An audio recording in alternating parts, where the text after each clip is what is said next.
Good day everyone, my name is Kent Louis Charot from S1MI. So today, I'll be presenting my video report on global cities and demography and migration. Our lessons objectives: understand the concept of global cities, understand the concept of demography, learn an importance of global migration. What is a global city?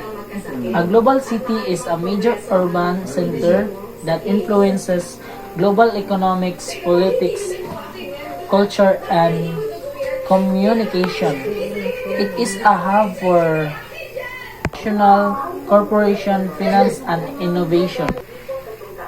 So examples are New York, London, Tokyo, Singapore, Manila. These are the key features that define the global city. Economically, it has strong financial capacity and houses major multinational corporations. Politically, it participates actively in global affairs and hosts international organizations like the United Nations. Culturally, it has world-renowned institutions, media, and tourist attraction. General characteristic of global cities: major stock exchanges, media and cultural hubs, large airports, influential in global politics, iconic skyline. Demography, the study of population. Demography is the study of human population, their size, structure, and changes caused by birth, death, and migration. Demographic challenges in global cities: overpopulation and congestion, housing shortage, population and waste management, populations, inequality, and aging. Malthus principle of population. Thomas Malthus predicted that rapid population growth would lead to food shortage, famine, and social challenges if unchecked. World Demographics 2020 data. In 2020, the world's population reached around 7.79 billion people. About 55.7% of people lives in urban areas.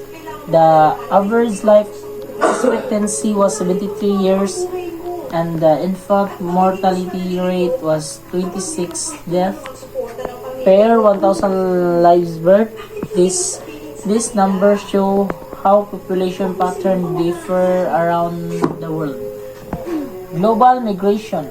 Migration is a movement of people from the place to another, either voluntarily or by necessity. It affects population size, labor markets, and cultural diversity. Migration is a movement of people from the one place to another.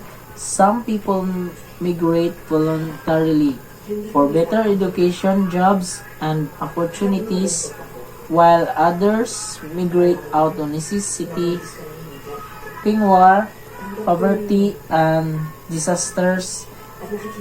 Migration affects the economic, culture, and social structure of about the origin and destination countries. Effect of migration. Positive effects: boosts workforce and innovation, promotes cultural diversity, and strengthens global connection. Negative effects: urban overcrowding, housing and job competition, social and economic inequality. Migration and sustainable development. The UN 2030 Agenda recognize a migration role in the development.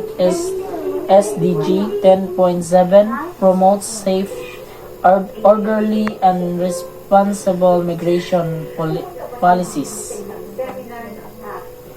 Conclusion: global city and population and migration are interconnected forces shaping our world.